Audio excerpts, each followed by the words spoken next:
Greetings, Kindred. I am voivodemekhet, and welcome back to Our World of Darkness, and another cover-to-cover, which we have not done in some time. But today's a very special one, because we are going to be deep diving into Vampire the Masquerade 5th edition core book. This is something that I really wish I had the thought process to do cover-to-cover when I was first getting things going on this channel, because this is one of those books that just deserves a cover to cover, and here we are a few years into this and we still have not done it. So that all ends tonight, and we are going to go ahead and read through the entire book cover to cover and highlight basically the things that I have to say about this book and whether or not it is worth having. Obviously, if you're playing Vampire the Masquerade 5th edition, yes, the core book is going to be worth having. But why exactly? Is it just the core rules? Is it the concept? Is it the beautiful art that is found within the book? That is all stuff that we are going to go over right now.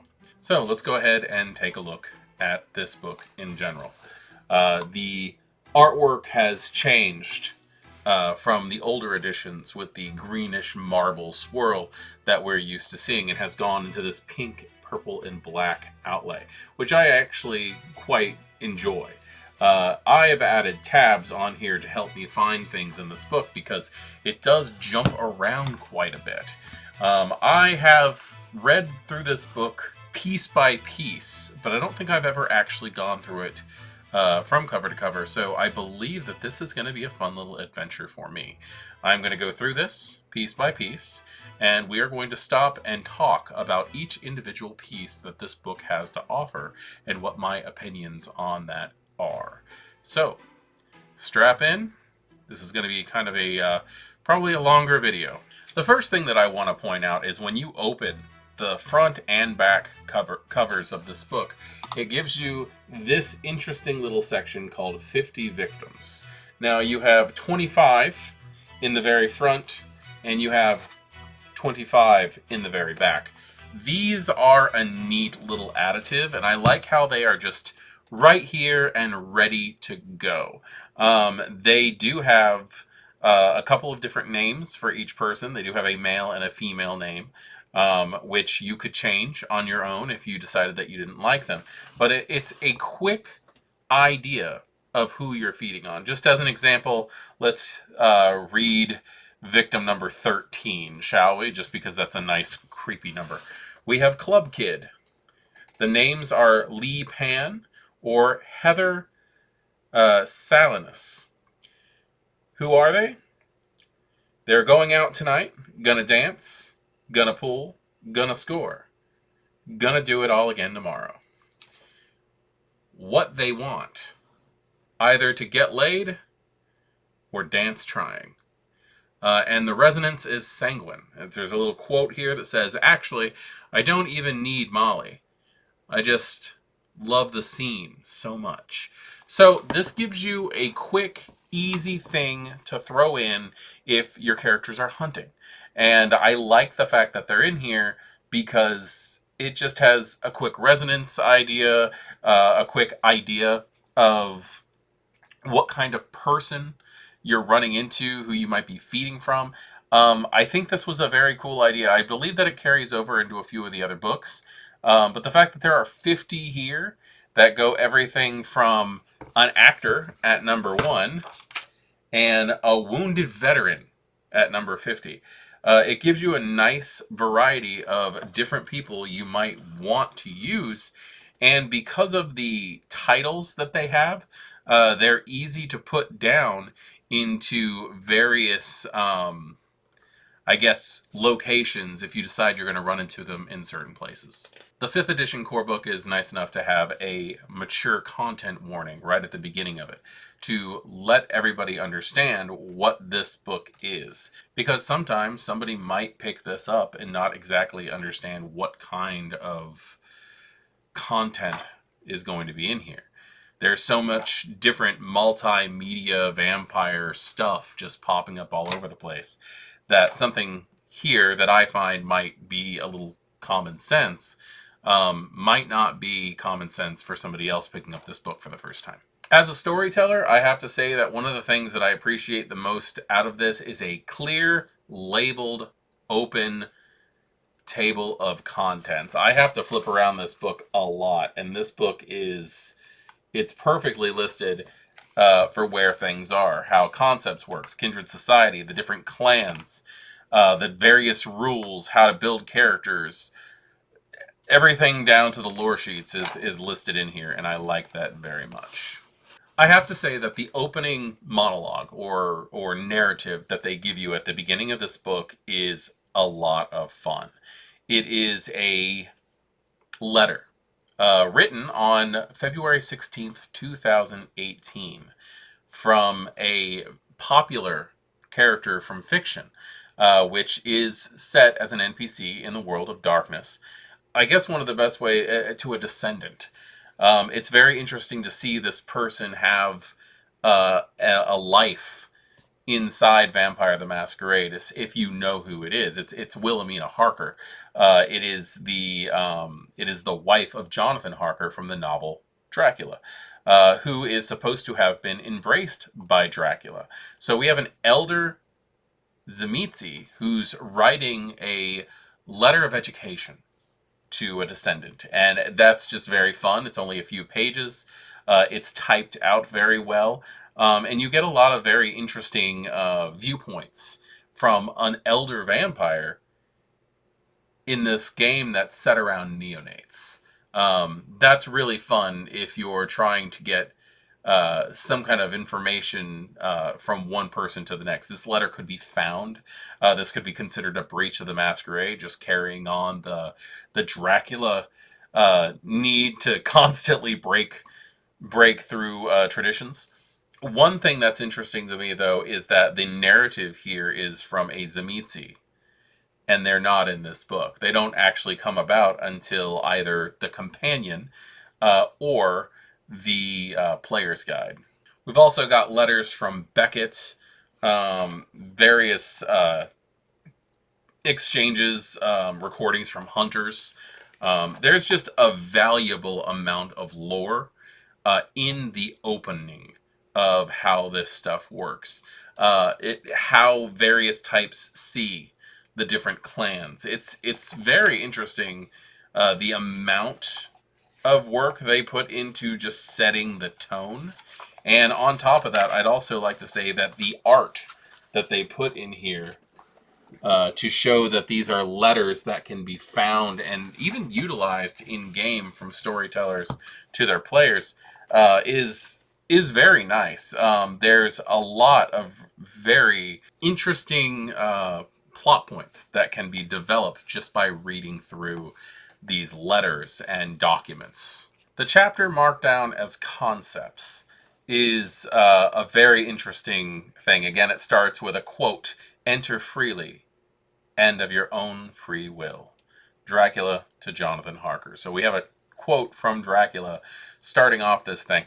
But concepts, it works in a great amount of detail into what the world of darkness is.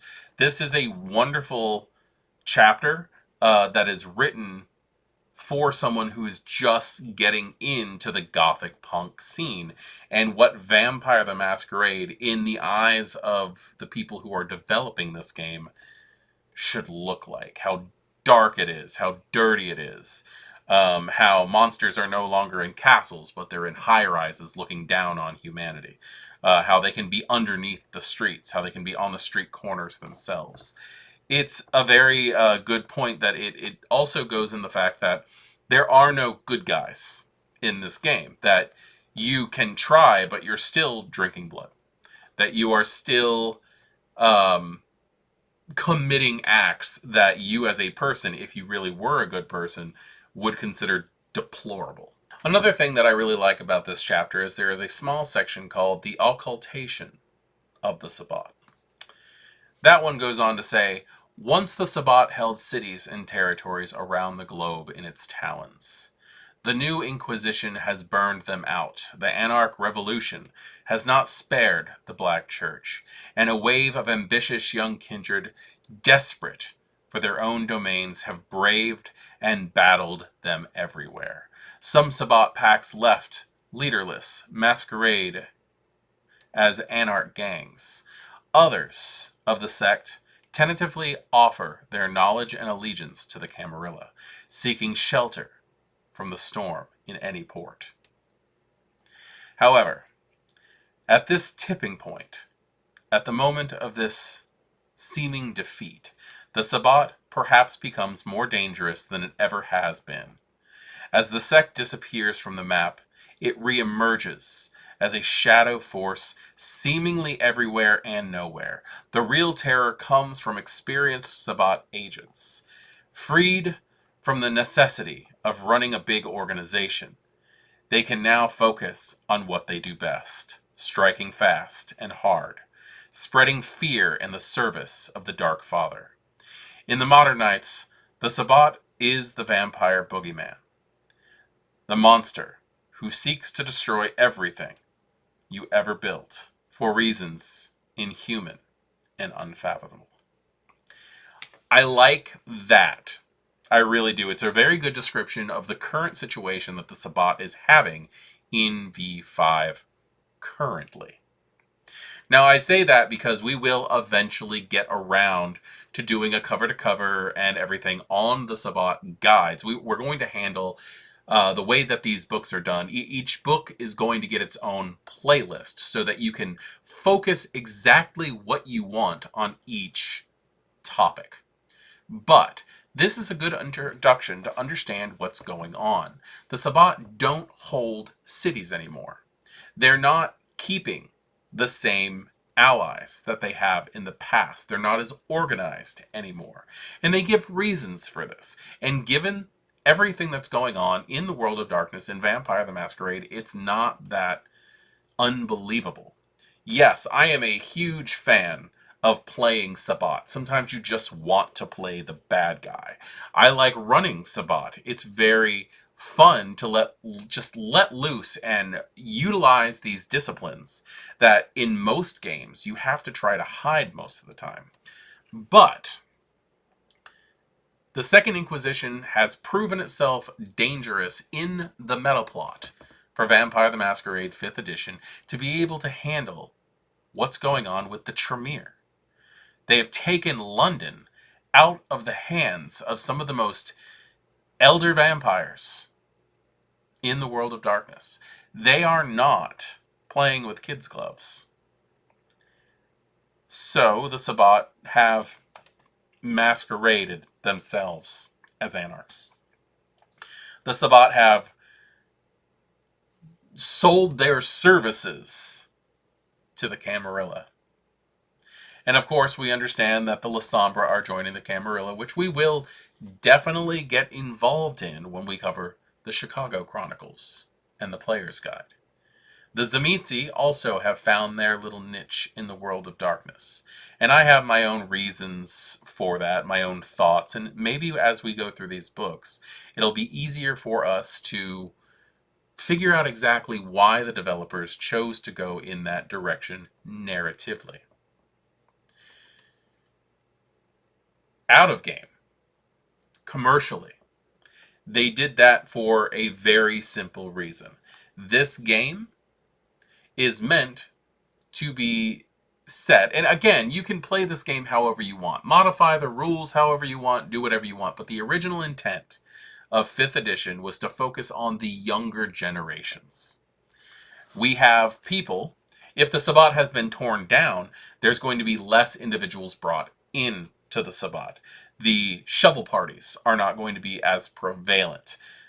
People who want to play a vampire who's slightly older, which there is a section in this book that we will get to known as the Sea of Time, and it tells you how old it is expected that Kindred could be for these mechanics.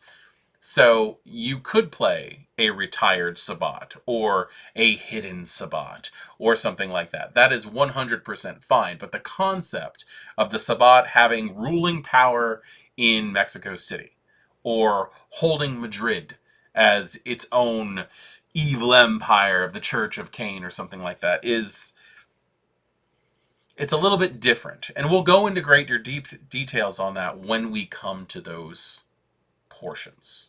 The next chapter of this book, if you can really say that this is built in chapter, it really is more built in sections than anything else, is Kindred Society, which is a very fun way of looking at things because it covers a lot of stuff, not just the Camarilla, the Jihad, how the traditions work, but it also goes over Kindred fashion, which I have to say I am highly amused by because when you look at the clans, you can see, oh yes, they would tend to dress differently in at least in Elysium situations. I think this is actually carried over from the Lost MMO because a lot of the artwork that's put in here in the individual clans uh, for what they would wear in their fashions are actually brought over from all of the work they put in the World of Darkness MMO. Going on into this section of the book, also, we have a lexicon. Lexicons are massively important, I have found, if you're trying to get your game to fit into the world that is pre-existing. If you're writing your own thing and you're just using the mechanics and creating your own little world around things, you don't need this as much. But a lexicon, which effectively is just like a mini dictionary that tells you what these strange words that you may read in this book are, how they are used, who tends to use them. I find that to be very helpful as a storyteller. Now, this is going to go over the different types of what the names of the predator types are, what vampires call themselves. It's a whole section that just deals with the dictionary definitions of what vampires speak and how that language is used in their society. After that, we get to clans, which is a very quick, easy reference for each of the clans. Just to go over which ones are here, we've got the Bruja, which they have a good amount of information on. We have the Gangrel, the Malkavians, the Nosferatu, the Toreador, the Tremere, the Ventru, the Caitiff, and the Thin Bloods. Those are the clans, or non-clans, that bloodlines, I guess, that are recognized in this book. In those sections, you are going to go over various things, who they are. They give you a number of archetypes. If you're new to the game or even old to the game and you just want to play a stereotypical member of the clan, there's a good paragraph or so of information about how to play specific types. Looking at one towards the end here, we got the Venture archetypes. We got the cold-blooded corporate director. We have the member of the order. We have the conservative politician. And they do have, like I said, a good amount of information on how the personality type of that archetype would be played. On top of that, they also have little correspondence from members of that clan so you can see how they tend to talk to each other. Right here, I'm still on the Venture page. Right here, you can see their fashion sense, how the clan tends to dress. And like I said, this is information that's carried over from the old World of Darkness MMO. It also goes on to talk about what disciplines each of the clans have. Each of the clans have a predetermined set of 3 disciplines that they are better at learning. The way V5 works is actually pretty interesting because they introduce something called Predator type, which we'll get into in a little bit here in this video. But it does kind of tweak what disciplines you learn for a vampire, depending on how those vampires like to hunt. If you are a vampire who tends to hunt in a specific way, you're going to be absorbing a resonance more often than you would the others. Therefore, your disciplines are slightly changed by that. It works a little bit like the concept of epigenetics, where external factors can force you to evolve in a specific way. This also goes into this section also goes into the Bane, which is effectively the clan flaw. It is the thing that makes your vampire part of that clan. Now, Thin Bloods and Caitiff aren't going to have those, So they do have a variety of other things mechanically to make sure that they run evenly with the rest of the clans, and they're not just treated badly in society, but running around as gods out in the wild. The one thing about this section that I don't like, and I'm going to tell you, I do have negative things to say about this, and it's the way things were thought out in this book, because I think that the way that they thought them out in the player's guide was actually a little bit better, because the clan compulsion is built into the clan description when you look at the clans from that book. This one, you have to find a specific area in the book that has where the compulsions are, and it covers standard vampire compulsions and the vampire's clan compulsions, which can pop up randomly or when they're set off by certain triggers, would be the best way of putting it, really. One thing that I would like to point out, though, in the Thin Blood section, you've got a very, very interesting little section, little blurb here called Ways Out. I'm going to go ahead and read this one. I don't typically like to read things that are in the books directly, because then it kind of makes it pointless to go out and get the book yourself. But this I found very interesting and worth a note. Straddling the line between mortality and vampirism, Thin Bloods have a choice. While they do not age, they can thus stay Thin Bloods indefinitely. Most of their kind, sooner or later, choose the day or the night. A Thin Blood who manages to commit diablerie on a true kindred absorbs not only the power and spirit, but also their lineage, turning them into a 13th generation kindred of their victim's clan. The Camarilla occasionally dangles this prize in front of Duskborn, who show themselves capable of running the dirtiest of errands and surviving, offering up Canaanites sentenced to the blood hunt as sacrifice. Conversely, every Thin Blood knows someone who returned to the daylight. The story usually goes that they became mortal again by clinging to their humanity until they could hunt down and end their sire, thus ending the curse. Of course, any mortal who knows about the kindred is a threat to the masquerade. I like that because it doesn't give you any definites. It gives you rumors. You could run an entire plot line with Thin Blood vampires who are trying to become human again, who follow the rumors just to find out that it was a lie. I think that's a very interesting way of going about things. I think there's a lot of different ways you could definitely run that and make a story out of it. Thin Bloods are just so much fun. I have unfortunately only had the pleasure of running one Thin Blood in my time storytelling, which is really sad because there's such an interesting group and bloodline, for lack of a better word. And running a way out plotline seems to be something that would be fun, and also something that, in my opinion, would just lead to sadness towards the end of it. The next section of this book is rules. Obviously, a very important part of the book when you're talking about some type of rule system and mechanics for a way a game runs.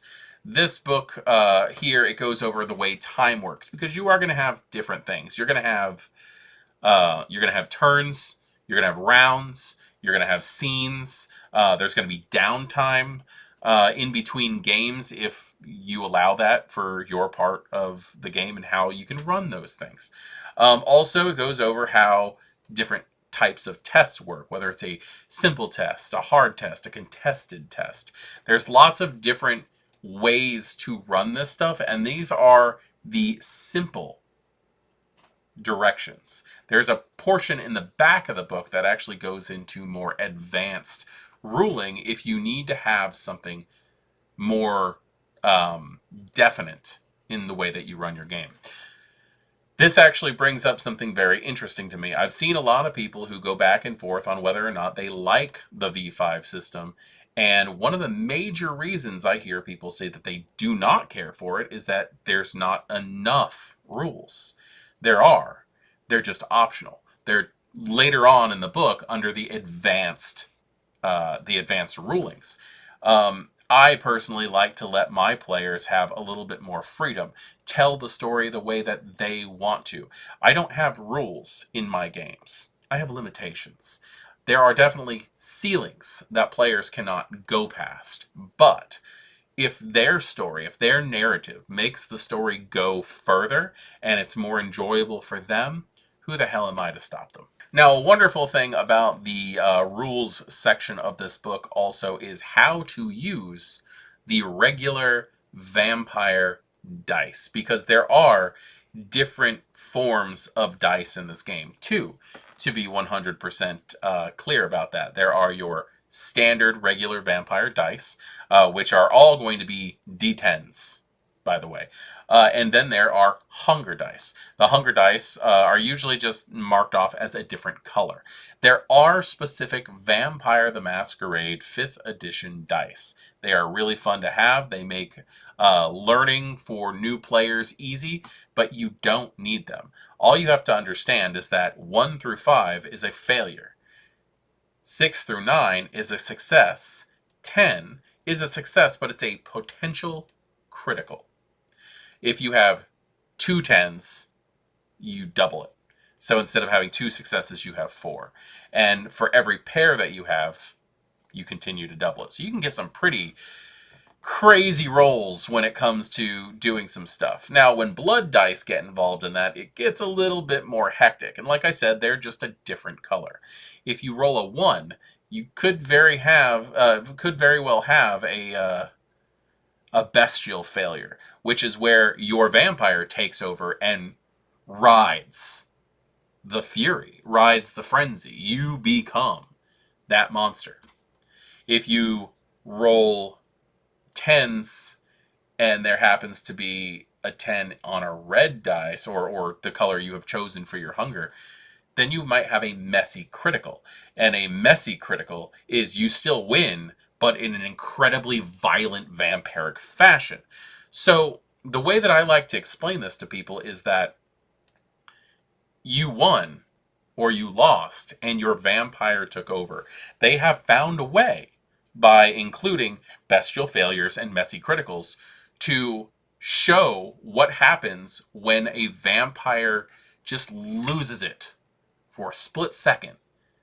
Not a full frenzy, but their beast took over. And I really love the mechanic. It's come up really great in a lot of ways. And the dice system is incredibly easy, and it's a 50-50 counter. You could change that if you wanted to, but the idea is that you need to have a specific amount of successes, which 6 through 9, 6 through 10 are your successes. And anything beyond that is a failure. So if you're rolling a certain amount of dice and you don't get it, then you failed the test, and it can lead to some interesting situations. This section also goes into healing, damage, examples of rolls. It does give a nice, I believe it's a 2-page spread of different types of rolls that you might come across, which is really nice. That's on page 128 and 129. It helps out a lot. There's a special rule in this called the 3 turns and out. I use this on occasion, not typically in combat, and they do try to push combat for this. My game players tend to enjoy the combat, the details, the intricate back and forth between foes. So when it comes to like, oh, you need to do this menial task and something might come up, that's when I tend to use the 3 turns and out rule. You need to get object A to point B without anyone seeing you. And that's when I tend to do it. I use it for you need to get this many successes or you're going to end up having a hard time completing this task kind of thing. That's when I tend to use the 3 turns and out. Definitely use it in whatever manner that you do. If you do use it, please let me know in the comments exactly how you use it. Because I've found the way that I like to use it, but I know it's not the same way that other people like to. After that, we get into character creation. The section of the book that is dedicated to character creation is incredibly simple or difficult, depending on how you want to use it. They have the summary character creation, which walks you through the steps, and then after that is a deep dive into every little tiny aspect of your character that you want to put together because you want to focus so much on the way that character was before they were embraced, and it's great. I really enjoy this. It's a very simple, easy, weighed out thing. It goes through various stuff. Talks to you about core concept. What was your character in life? Who are they now? How did they get noticed by vampires? And why were they brought into the society? It's great. It's a very fun, easy to walk through. They have a section on here for clan and sire. How exactly is your relationship with your sire? Building your attributes up for your character are incredibly simple. And the fact that they made it so that willpower and health are determined by specific attributes on your character sheet, so that as you buy up, those two parts of your character also increase, makes it so much better than having to buy things separately, because now they make sense for what your character is and how they're progressing in life, and it has next to nothing to do with the experience that you're spending when it comes to like your resolve or your composure. Those are your willpower, or your stamina, which is your health. Next is skill distributions. I find that World of Darkness 5th edition has probably one of the most interesting ways of handling the skill distribution than any of the other editions. 100% my opinion on this, and I completely understand. But you can choose to be a jack of all trades, a balanced character, or a specialist. These really point out where your character has been in life. And they do not equal the same amount of points depending on how you put things on your character, but because of how much things cost over time, they do actually level out really, really easy. Personally, I have my own way of handling this stuff and putting things together as far as character sheets go. I do use the skill distribution selections that they have, but check out my roadmap to the World of Darkness, where I have character creation step by step for vampires, hunters, and werewolves, and you'll see exactly what I mean by my personal way of doing things. Next after that, you've got your disciplines, where it tells you to take 2 from your clan and 1 from your predator type. I really like that. Again, it's one of those things that's just like, oh, by the way, you've been an assault feeder your entire existence. You feel most comfortable just waiting in an alley and when somebody walks by, snatching them up, or hunting someone down and pouncing on them and feeding on them like a jungle cat. Those are fun. And it makes sense that your character would be in a situation where certain disciplines are easier to learn than others because of the way they hunt. If you're an avoidant person and you'd prefer just breeding rabbits, you're drinking so much animal resonance that, of course, animalism or protean might be something that comes to the surface. If you're an assault feeder, like I was saying, and an alley cat, if you choose alley cat as a predator type, you're going to get that adrenaline factor in their blood. So caloric resonance is going to be the thing that really, really binds to you. Therefore, celerity and potence. I love it. There is a laundry list of selections when it comes to predator types, not only in this book, but in others. And there's even some online that are really well thought out. There are also online resources to help you build your own predator types if you don't like what you see that's supplied. After that, you've got your advantages. And I kind of believe that's a little bit of a misnomer. It's kind of advantages and flaws. In 5th edition, they've taken the concept of your backgrounds and your merits and you've mixed them together, which actually works out very, very well, and I believe is actually taken from the old Requiem system.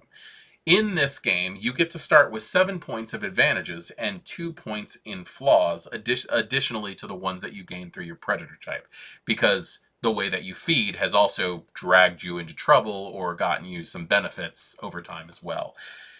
With the advantages, you're looking at human connections or even supernatural benefits that you've received over time. Just fleshing out your character, making it a little bit more interesting.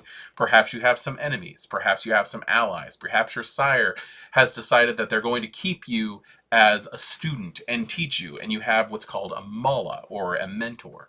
These are all so useful, and the variety that they have in all of the books, which we will eventually be covering in their each individual playlists, are really something that you might want to consider taking into. I do plan on doing a video specifically dedicated to how specific merits, flaws, advantages, and disadvantages work. After that, they want you to choose your convictions and your touchstones. This is another V5 specific additive to this game that I really enjoy, and it helps you to basically bind your character to the game. The way that it works is you are supposed to take an equal number of convictions as you do touchstones. I have seen people who take no touchstones. I have seen people who take the max, which is listed in the book, of 3 touchstones. And touchstones are people in your life that either are the people who teach you how to maintain your humanity, or they remind you of the people who helped you maintain your humanity. That way you can still play an older character and not be locked down to no touchstones because everybody that you knew in life is dead. If you lose a touchstone, it is devastating. There are effects on your character, but they can in fact be replaced with time and roleplay, which is one of the things I really like. This kind of stuff helps you maintain your humanity, where in this game you have to set your humanity at 7 at base. There are certain things, your predator type, certain flaws, which can, either make your humanity higher or lower, depending on how you've decided to build your character. But having convictions basically let you bypass sins in the game. They help you to keep a level of what your character's personal humanity is. There is a humanity in the system. I'm not going to say that there's not. It is a 1 through 10 humanity system, and it works very well. It's well written out. There are benefits for having higher humanity. There are physical deformities for having low humanity. And I'm not saying that like your hair falls out, you get ugly or anything like that, but like my favorite thing to mark down on is the eye color tends to change on the lower side of humanity. If you have brown eyes in your life, such as I do, and your humanity reaches a certain point, they're going to become golden yellow. If you have green eyes, they're going to become bright, brilliant emerald. If you have blue eyes, they're going to become dust. They're going to become ice blue like a husky. They become prettier. You become more physically attractive and easier to hunt humans with, which is something I really enjoy. Now, it does make it harder to interact with humans, but you can't tell me that someone who has eyes like that isn't going to gain attraction in some fashion.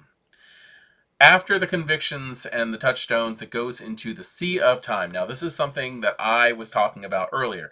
For the most part, this right here is meant for the storyteller and the players to work together to decide what the coterie setting of the game is going to be. Are you going to be Childer, which you were embraced within the last 15 years? Most of the time, these are going to be 14th, 15th, or 16th generation vampires, thin bloods. Or they could be 12th or 13th if you're trying to stick into the standard Vampire the Masquerade story. You could be neonates, embraced between 1940 and a decade ago. That's going to be the 12th gens or the 13th generation. That gives you a specific amount of XP to put into your sheet. You could also play Ancilli, which are embraced between 1780 and 1940, and that's going to be the 10th and 11th generations of blood. This is going to affect your humanity. This is going to affect how much experience you get at the start of the game to flesh out your character, and it's going to add merits and flaws depending on what you're doing with your character. This is something that you're typically supposed to work out with the storyteller. Now, blood potency costs new level times 10. So if you wanted to, you could work things out and spend XP to buy up your blood potency to drop yourself into a lower gen, which is a higher blood potency market. There are ways of getting around that, but that's going to be 100% up to what the players and the storytellers agree on at character creation. Personally, I like to leave generation up to chance.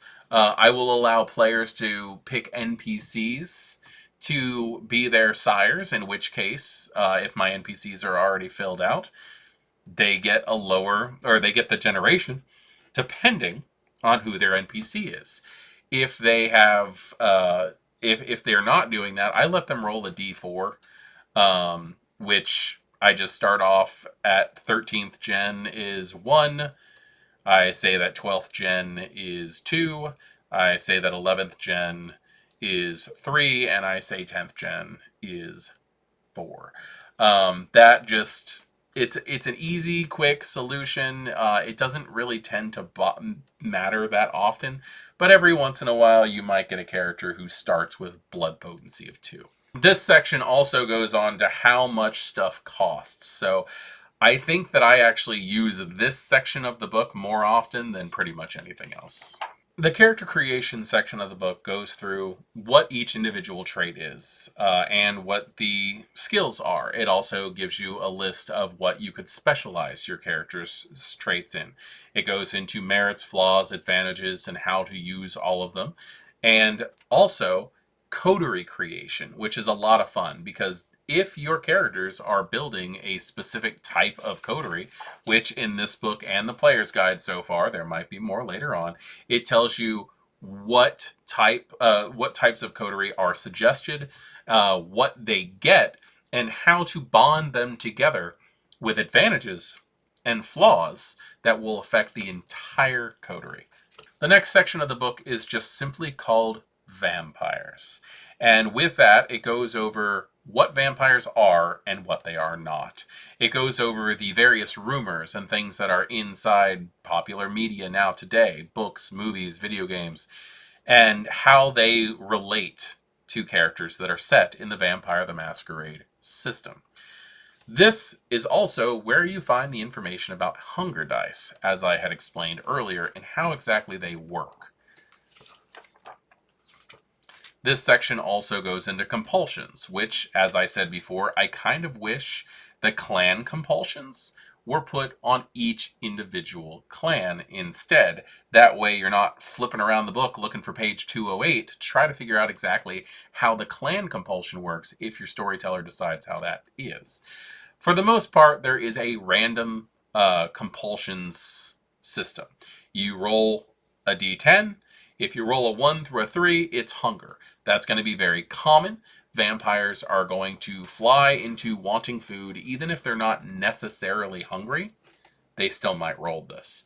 A 4 or a 5 is going to be dominance. They have the need to show superiority to another vampire or to just completely dominate a human. 6 through 7 is harm. They want to hurt something in some fashion. 8 and 9 is paranoia. And 10 is clan compulsion. They tell you to re-roll if you're a caitiff or thin blood and they don't have a clan. I actually tend to set the clan compulsion to happen more often than that. I really look at the situation. I don't tend to. I really only use the randomizing dice when it comes to situations where I'm just don't really know how to use it.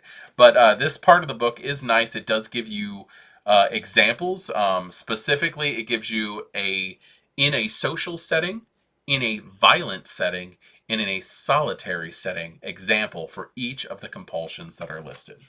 This section also goes on about blood, how to use it, and what blood potency is. That being said, the current printings of the 5th edition core book have a listing on page 216 for how blood potency works. It's a full page graph. I can show it to you right here. It is right there. It is self-explanatory, and it is 100% useless. The reason I say that is because they found over time that the blood potency of 1 was a little boring, and things didn't really come up very often. So they modified the results, and they have put the errata in the player's guide. I'm sure you can also find them online, and I will go into deeper detail when we handle the player's guide cover to cover. There is a section, a page on this in this section of the book also that covers true faith and how it works, and it is a 1 to 5 scale. I've heard a lot of people say that they're not 100% happy with the way that this works, but you do have to understand that these are your NPCs. This is how this is going to work when it comes to dealing with an NPC, not a player character human with true faith. Some people would argue that vampires can't have true faith, at least not the effects. They might have the belief in their heart, but being able to do the 1 through 5 might as well be a discipline of true faith stuff. That's really only for humans. And being able to run this kind of effect, it has nothing to do with the actual religion. It has everything to do with the belief of it. Um, like I said, it's a 1 to 5 scale. I wasn't really going to read through it, but I might as well. It says that at a 1, character can attempt to ward off vampires by brandishing a holy symbol or by uttering prayers. There's more rules to that, but we're not going to go into fine detail. 2 is a mortal with true faith rating 2 or more may resist, dominate, and similar vampiric mind control powers by spending a willpower. That's pretty freaking useful. Considering the fact that most humans don't receive any kind of defense when it comes to using dominate. A 3, at this level or more, a faithful person can sense the presence of a vampire. That's pretty cool, and it works really well for hunting. With 4, the mortal cannot be turned into a ghoul and never succumbs to mind-altering disciplines. That's useful as hell. 5 says, by brandishing a holy symbol or praying loudly, the mortal forces a vampire to make a remorse test. There's more to this, but I want to let you guys know that true faith is not weak in V5. It's actually really good, and this is a very good representation of the things that you can get in the Hunter the Reckoning 5th edition book, which, again, we will go over in due time. This section also covers torpor and final death. The next section of the book is You Are What You Eat, which is it's a very clear, comprehensive explanation of how resonance works, which is very nice because there are specific details about resonance that you need to take into consideration when playing Vampire the Masquerade. This is something that could very well be ignored if you just don't find it useful in your game. I enjoy it. I think it's a lot of fun. There are 5 specific resonances. I guess you could actually say there are 6 specific resonances. There's caloric, which is going to be more of your angry, fighty, adrenaline pumpy kind of stuff. There's melancholy, which is going to be more depressed, trying to hide from the world kind of thing. Phlegmatic, which is going to be more calming, serene. blood. Sanguine is going to be your enthusiastic, ready to go. This can be very often attributed to sexual energy, or just incredible addictive behavior. On top of that, you also have your void energy, which is not introduced in this book. We will cover that, I think, once we get either into the player's guide or into Chicago by Night. But void is it's blood that has no resonance. People who are not able to reach those heights of emotion. This can be for a couple other reasons, a couple of reasons, and we'll, like I said, we'll go into that in detail when we come to it. And then there's animal humors, animal resonance, and each of these resonances are actually needed by book rules. If you're going raw, rules as written, to learn disciplines. You need to acclimate your body to specific resonances to improve upon your disciplines, even your clan specifics. So, just a note there. This could actually dictate how your character progresses. One of the things I love so much about the resonances is the dyscrasia system. So dyscrasias, that's basically what happens when the blood is amped up to 11. This can cause a massive, massive uh, change in the way that your character acts. They could end up becoming manic. They could end up becoming depressant. Something that I have found very helpful is on page 230 and 231. There is a list of dyscrasias listed in the book. And I have found that there's about half a dozen examples of dyscrasias for each resonance. Rolling a dice helps out very much on this if you've decided that you just want dyscrasia to rear its ugly head. Primarily because there are very, very good things that could happen or very, very bad things that could happen when suffering or experiencing a dyscrasia. The next section of the book is States of Damnation, and it covers the almighty blood bond. It also covers diablerie. It also covers ghouls. This section is very useful. I find it very helpful. This is also the section where you're going to find your humanity scale going from 10 all the way down to 0 and what the effects are. It's put this way because as your character decreases in humanity, they are going to lose things. But as they grow in humanity, what's going to end up happening is you gain all the benefits from the previous amount as well as what's going on as you go further. This is also going to be the area where it talks about like the benefits and the downfalls to what your humanity is. Just an example, we'll go ahead and read 10, and I think 0 is the lowest. Yes, we'll go ahead and read 10 and 0, and you guys will just have to fill in the in-betweens for the rest. It says that humans with this score are rare, and the vampires who have achieved it even more so. At this level, mortals and kindred alike lead a saintly, veritable ascetic life. Tightly controlled by ethics and principles supported this fragile condition. The merest selfish deed or thought is enough to topple the state of grace. Humanity, 10 vampires can appear human in other regards. Blush of life is not necessary, because you appear as a pale mortal in good health.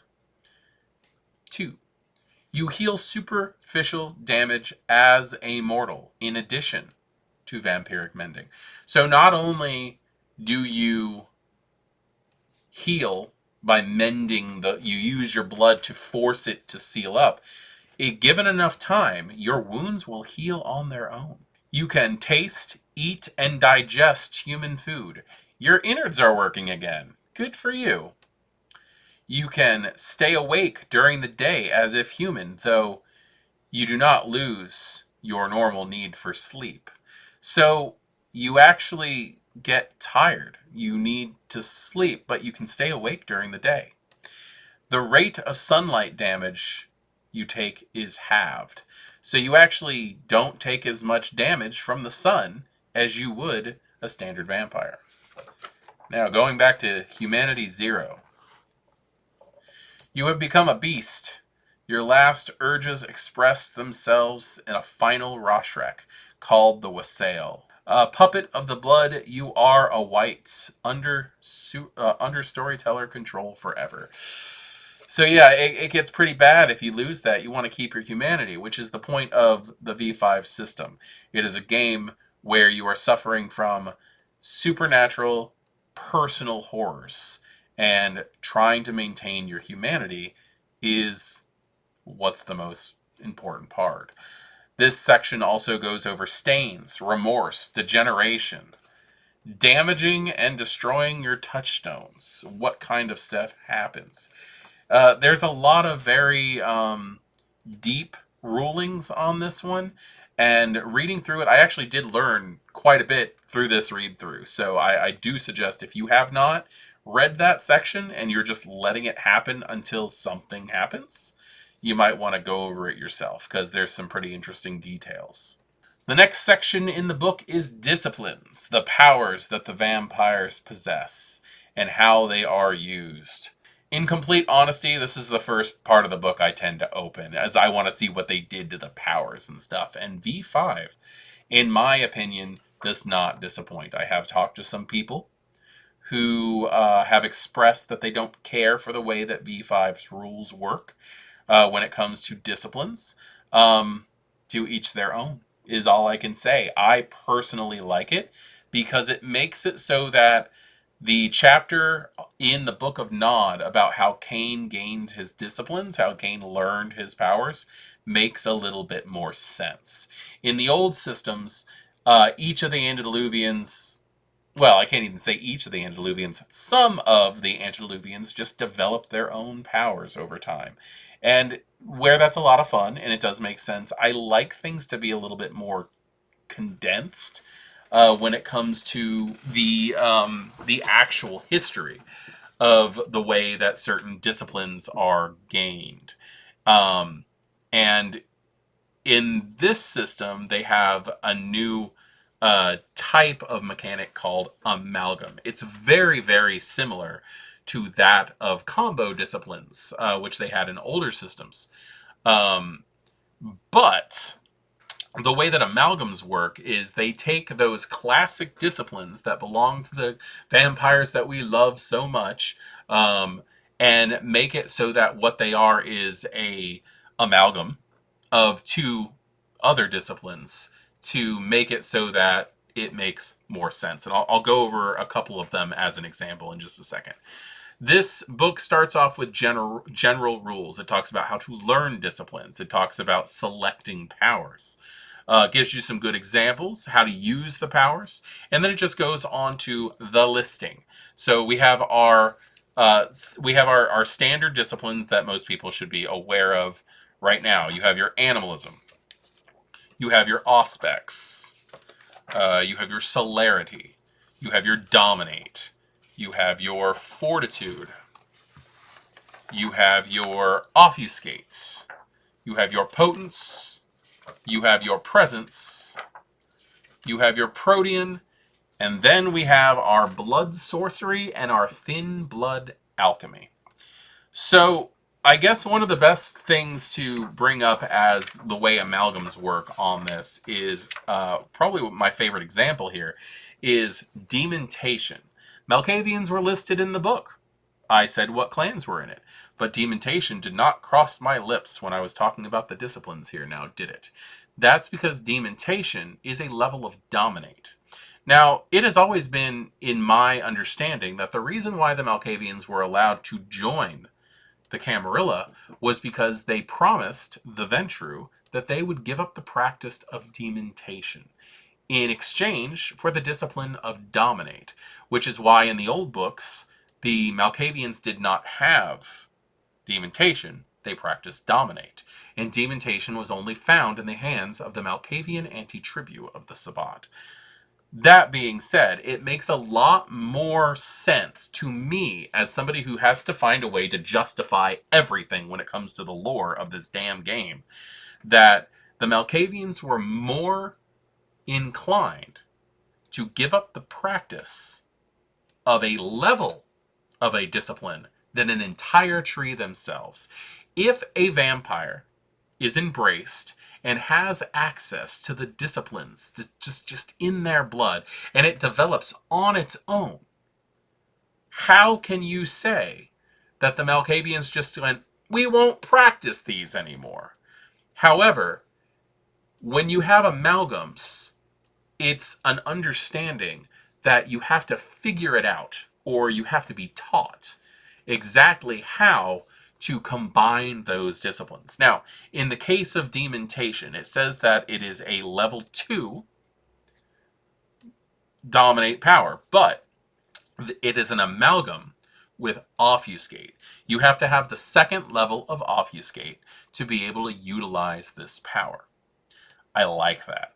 What that means is you are sitting down and having a conversation with someone and slowly using your Obfuscate to shield the fact that you are just getting in their head and twisting things around and causing problems.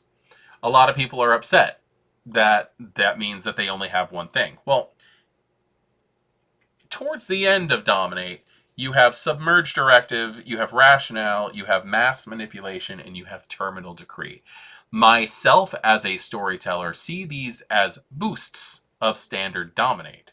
Your Cloud Memory, your Compel, your Mesmerize, your Demontation, your Forgetful Mind, these are all powers that can be enhanced by the use of the other ones. So, if that's the case, then there are actually 5 levels of Demontation if you're looking at that kind of thing. Now, you have to be very careful with how you spend this because you're only allowed 5 points of any given discipline. And no, I'm sorry, in 5th edition, there's no such thing as elder level disciplines.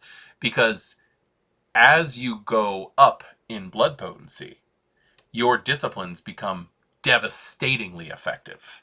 So an elder level discipline is just you using a standard discipline with a terrifying degree of precision.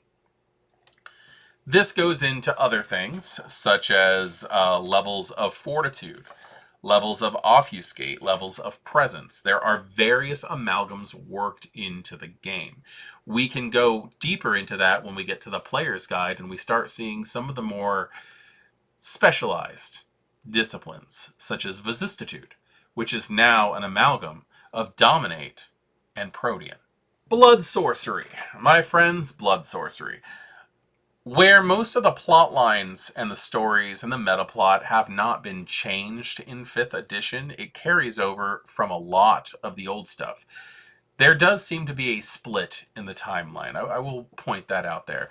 V20 and V5 have reared in different directions. And they're both very interesting storylines. I like parts of both. But in V5, it is historical fact that the paths of what we know as thaumaturgy did not exist. And that's something that took me a long time to really understand, is that they erased the paths. There are still paths of blood sorcery, but what those are collections of rituals that are used on top of the standard blood sorcery that there is. And standard blood sorcery is a very interesting mix of 2 disciplines that we've seen in the past. One being thaumaturgy itself, specifically the path of blood, where in the Book of Nod, it says that Cain discovered the path of blood, which was the beginning of all other paths. So that still kind of makes sense to me. And Quietus, basically suggesting that Quietus is just the name of the discipline, blood sorcery, to the Banu Hakim, or who were in other older editions known as the Assamites. This means that the Banu Hakim have practiced blood sorcery. There is no reason why you can't say that the other clans that are known for practicing blood sorcery also have blood sorcery, such as the ministry, who are formerly known as the children of Set, or the followers of Set. The Tzimisce have their own practice of Khaldoonism. These practices can be found in the book Blood Sigils, which we will also be going over in its own playlist. You can find Khaldoonism is just blood sorcery with different rituals attached to it. You can find Aku, the sorcery of the ministry, is blood sorcery with specific rituals attached to it. This is the biggest retcon that I have found in 5th edition, and truthfully, in my opinion, it has made the Tremere, the people who are known as the blood sorcery masters, so much easier to play. The things that have happened to Clan Tremere have devastated the clan. I'm not saying that they've gone through good stuff, but they're no longer suppressed by the pyramid. They're no longer given this like massive list of disciplines that just confuse things and go all over the damn place. Like, I understand the fun in thaumaturgy, and I'm not ever gonna say that it's wrong, but I prefer this over the other. And you guys are 100% free to disagree with me. I'm pretty sure I'm going to get some angry comments. Bring them on. We'll have a nice discussion, and we'll see what we like and what we don't like. But the idea of blood sorcery opens up a whole line of just easy answers. I hate to say it that way.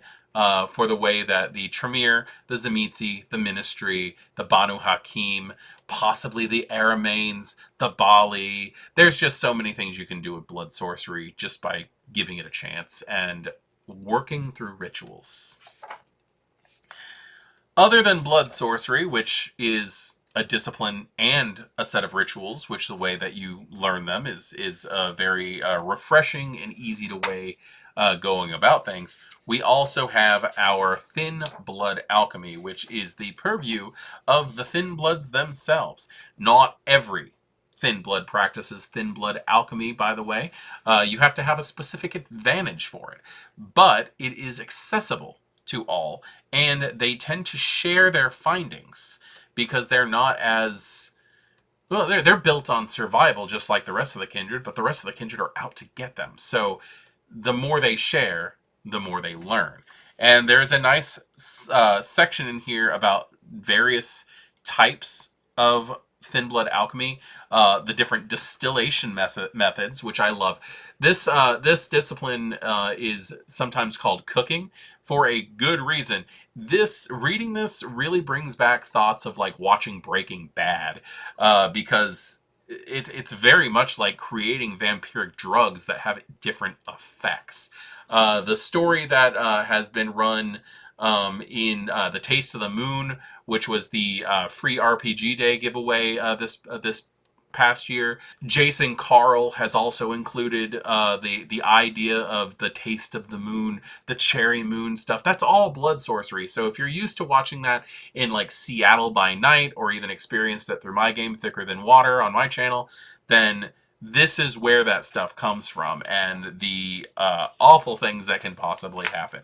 It's a very, very dirty way of gaming, and I love it, especially if you're playing the way out possibility of Chronicle that I was mentioning before. How do you do that and be a meth cooker at the same time?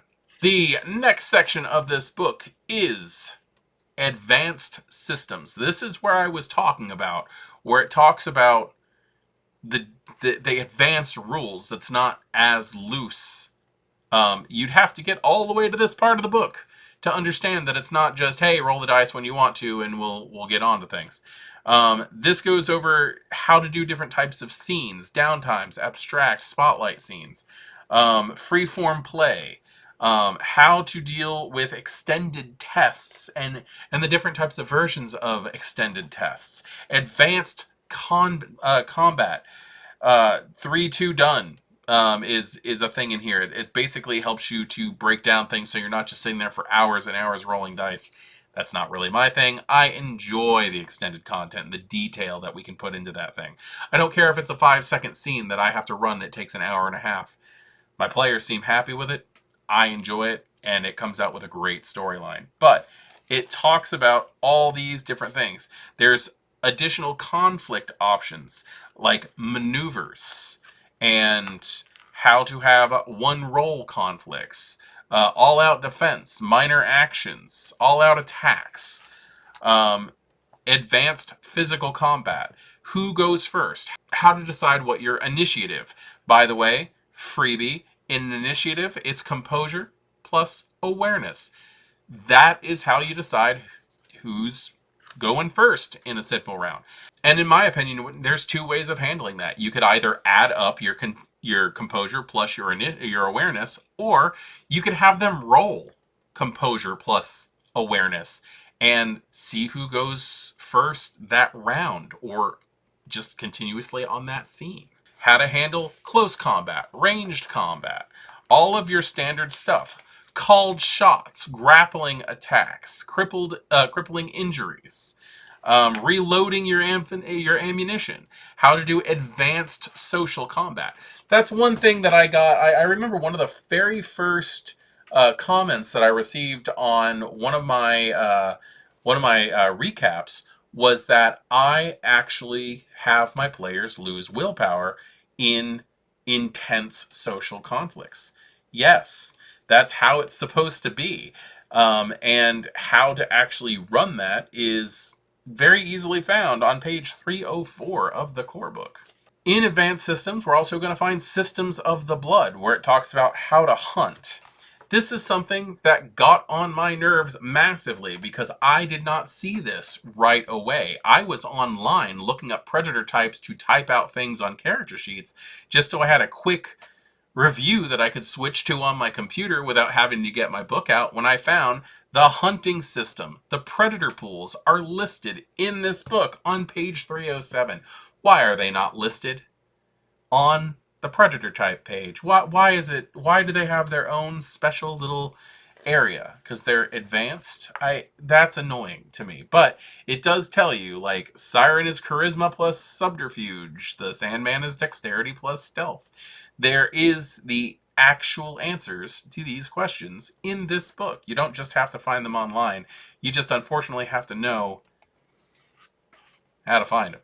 There's rules in here on how to hunt as a heist, which that's just a fun night, in my opinion.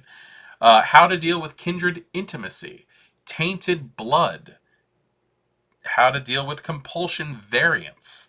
Not like, there's stuff in here. There's just amazing stuff. One of the things that I've used in my game that's in the advanced system, and I've used it multiple times, and I've never used it the right way, not because I didn't know how it was used, but I prefer my way better anyway, is memoriams. The way that memoriam works is you basically put yourself under and you experience the past. This is a way for your character to drudge up memories and to experience things that happened before your chronicle was even set. I have used a ritual form of memoriam where they drink the blood of other kindred and experience what they've done in the past, even sometimes before the characters are even embraced. I think the first time I ever used it, and probably the most memorial, the one that's the most memorable, is Fall of London. Takes place a couple decades. It takes place like a couple decades before or it takes place a decade before Thicker Than Water is set, and I wanted to play through Fall of London, but I didn't want to have to like write new characters and everything. I wanted these characters to experience it, but why would they? Some of them weren't even embraced at the time. So how would that even happen? I took the memoriam and I used the concept and a ritual that I made up to let them experience things through the eyes of the other vampires while it was happening. They didn't know that they were playing themselves or anything like that. We used the pre-generated characters that were in the book, which, by the way, oh my god, when we get to Fall of London, I will do that rant all over again. That is the most back-ass words book. Um, but it was a very interesting way about going about things. I enjoy Memoriam, and maybe I'll start using the actual rules for it at some point in time. After that, we get into pre-station. We got our boon system, which is so heavy in my game. The next section after that is cities. How to write a city. How exactly things work. The feudal systems. How domains work. Marks of vampiric graffiti. That's a lot of fun. Not only for what the content is, but like some of that artwork in here is just it's just so much fun. I really like it. It gives a mentality of like living in wartime. And those people who go around spraying graffiti all over the place, trying to like build up their own goals by inciting unrest.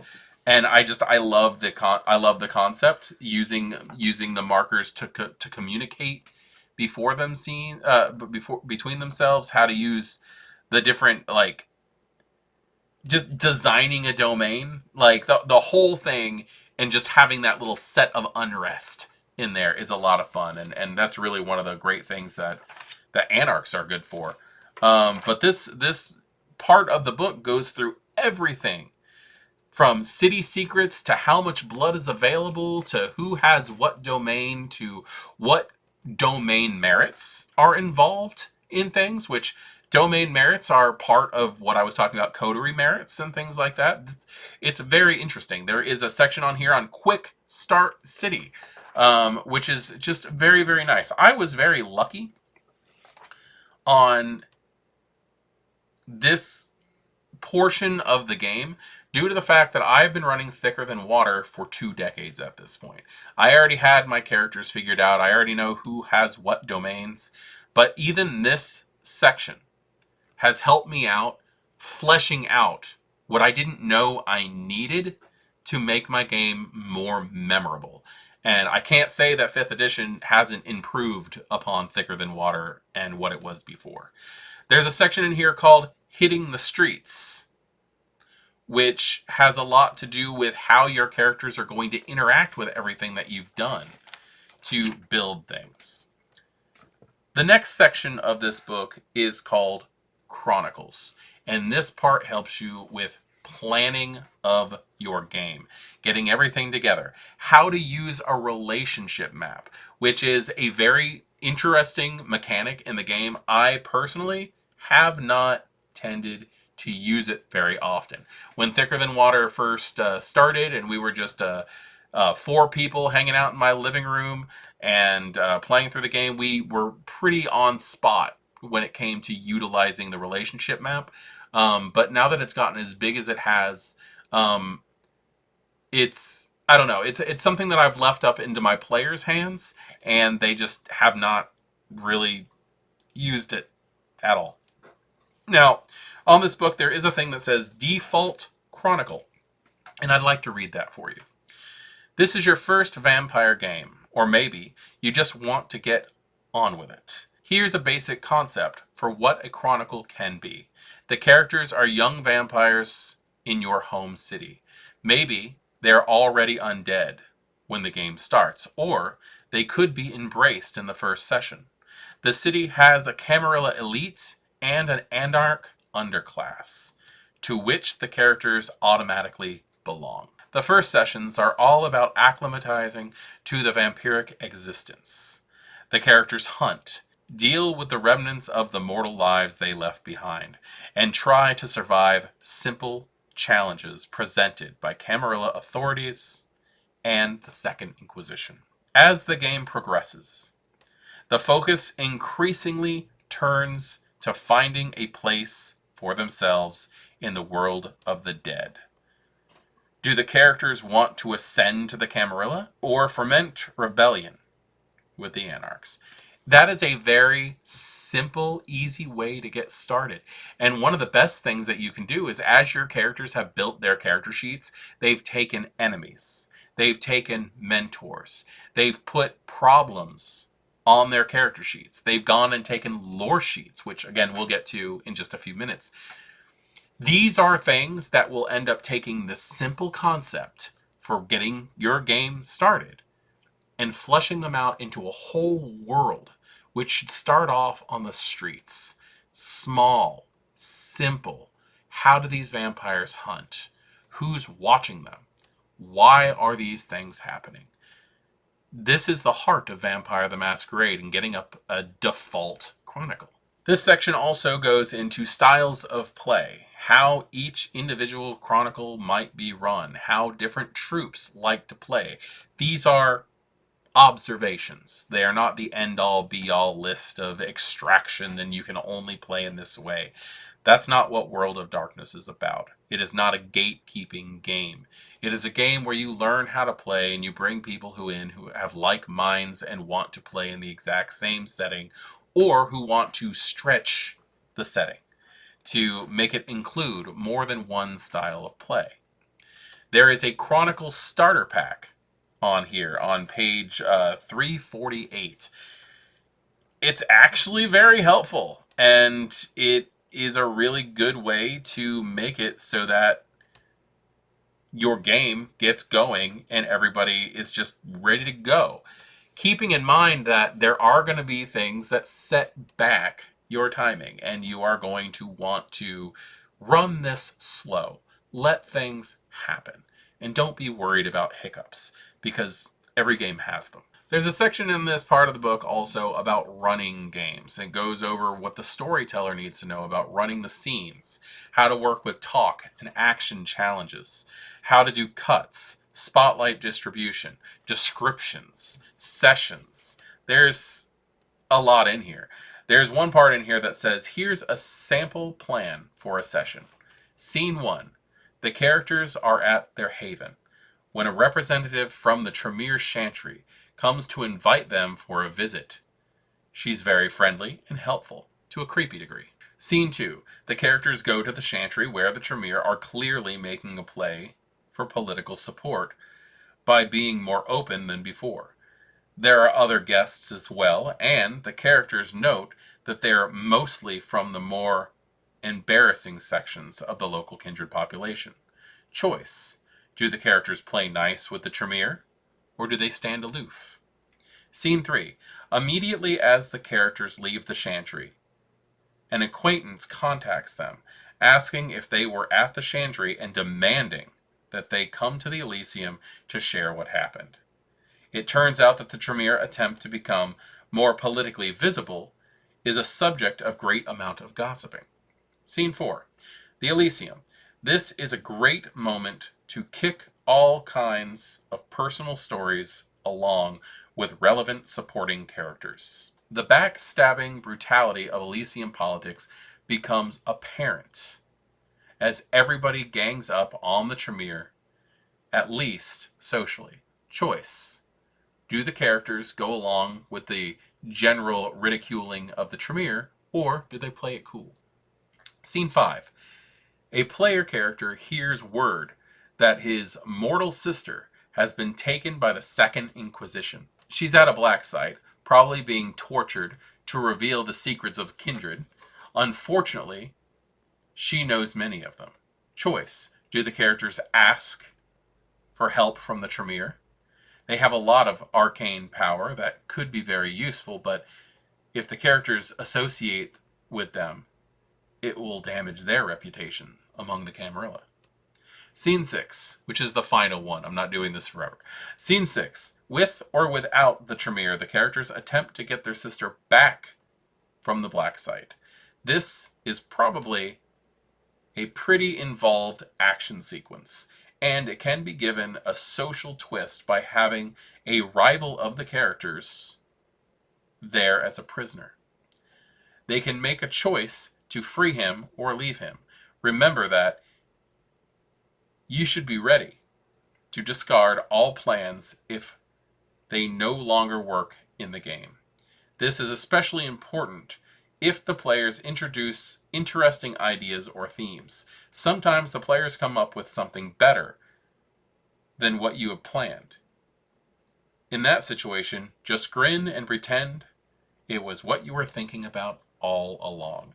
I cannot tell you how many times I've gone, that sounds good, and just chucked what I was doing out the window and just went along with it, and then was called at the end of the night devious for planning the things that had happened. I love storytelling so very, very much, and this part helps you out. It helps you get the Inquisition into your chronicles. Um, how to deal with burnout and how to make sure that things go proper. There is a set of tools in this book. Actually, the next section is tools that are antagonist character sheets that help you to play certain things. The animal listings, so you can have animal ghouls or even animal enemies that pop up from time to time. Different vampires that might pop up in a city. There is a character sheet in here for an Elysium harpy, an anarch revolutionary, a nodist bishop, so we're touching on the Sabbat there a little bit, the bloodthirsty sheriff. There's a character sheet in here for a wight. There is creatures of horror, which is a lot of fun. There's a character sheet in here for a werewolf, a magician, a fairy, a specter. So that's going to cover some of the other games. When you stop and think about it, you've got hunter in that last section, but then you've got werewolf, magician, that's mage, fairy, you've got changelings, and specters, you have wraiths. Items, gear. These are not your typical weapons for the most part. These are interesting things that could pop up. Now, past that, we do have conventional weapons. We have a list of how the different types of weapons work. Different types of ammo, such as dragon's breath rounds, flamethrowers, Molotov cocktails, net guns, stake launchers. These are things that are worth it. And at that, we come to a point that I know is of an interesting contention because finding out how they were used is not easy. It has taken me a long time, and I'm still learning more information about that. But we now come to the advantage that's in this book called lore sheets. Lore sheets are such a great way of making it so that your character can become ingrained into a meta plot line, and it's a great way to let your storyteller know what kind of thing you want to see out of the game. In the core book, there are 25 lore sheets. Some of them are clan specific. Some of them can be taken by the Camarilla, or they could be taken by the Anarchs. There are different things that matter and need to be taken into consideration. As far as the book rules go, lore sheets, you can take one at character creation.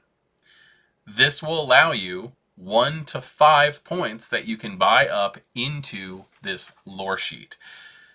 You don't have to buy them in order. It's what you want. You don't have to buy them at all if you don't want to. A character does not have to have a lore sheet. Storytellers should be encouraged to follow their guts on whether or not you want to have lore sheets active in your game. And if you do, which ones do you not want active in the game? Is there going to be something that rumbles up the plot line that you have planned? Is there something that just doesn't quite fit? This playlist is going to go back through and do uploads for all of the lore sheets that are found in this book. So we are going to talk about all 25 of these lore sheets. God, that sounds daunting. And it is. And I'm saying that because I've already done them. But I'm going to do them again. And the reason behind that is because some of the earlier lore sheet videos that I did have really cruddy sound. They're not the style that I like them in. I think that I can express my feelings towards them better now that I've had somebody in the game that's used most of these at some point, one time or another. I'm a more experienced storyteller, so I'm willing to give you more ideas of how these lore sheets work. And I know a lot of you are going to be excited about that because I have literally been going for a couple of years now with people telling me that, like, the Bahari lore sheet needs to be redone, or Karna needs to have better sound quality or something like that. I'm going to redo them, and they will be in this playlist. After the lore sheets, we find the index, which is very, very nice because there's a good amount of World of Darkness books from the older editions that didn't have an index in them, or at least the index kind of sucked in the general. After that, though, we come to the appendices. We have Appendix 1, which is standard feats, which is going to talk about things that do pop up in game from time to time. We have artistic creation, computer use, concealment, how to utilize explosives in your game, perception, preparedness, research, tracking, driving, feats of strength. That actually it doesn't sound like it's something that would come up very often, but there is actually an entire chart in here that goes from crushing a beer can to overturning a truck or tossing an SUV. Wow. Like the details that they put into this stuff is very cool. I like the fact that this is all here, and it's made storytelling a lot easier. Appendix 2 covers projects, how to launch a project, how projects progress over time, how to utilize dice to show that things are actually happening, making sure that your goal gets met, what happens if you fail. There's a lot of different things that could pop up with that. Appendix 3 is advice for considerate play. This is actually very, very important because you have to understand the concepts that are being brought up in this game. This is a very dark game, and some people find it incredibly therapeutic and are trying to work through some stuff, and this might be the form of therapy that works for them. I do a lot of aftercare when it comes to games that I run. I try to be there for my players if they need me, and I offer straight out, like, if you need to talk for a little while, let's go get a drink, let's talk, let's work this stuff out. But right here, it talks about character and player identity.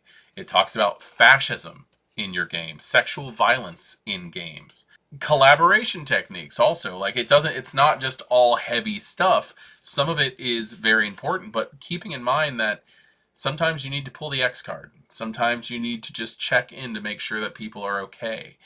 Letting people know that you're available to talk to them about important stuff. Having debriefing is always important. And they also have a further reading checklist that covers not only books but also websites that you can go to when you're trying to, as a storyteller, go through some personal sensitivity training, which is actually fairly important for a storyteller, in my opinion.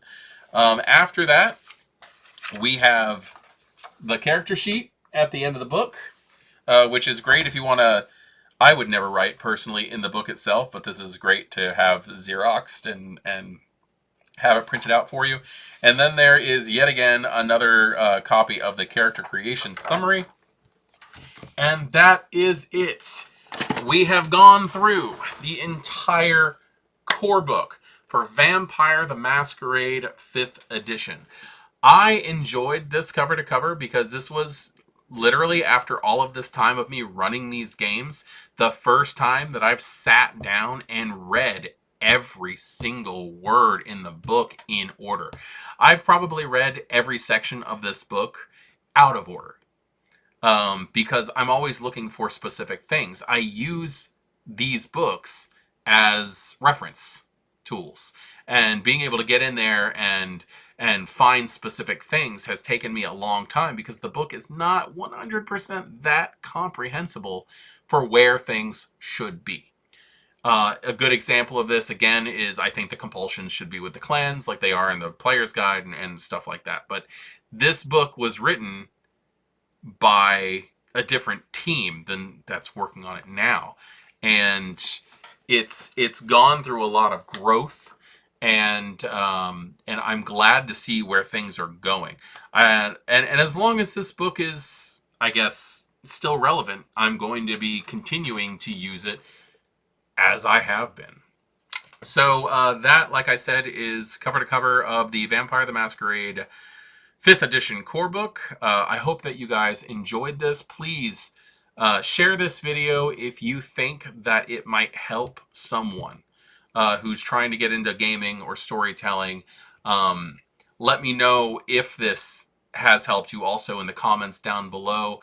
And like the video also if you found it helpful at all, because basically making sure that I can continuously make these videos is pretty much what my life has turned into as of late.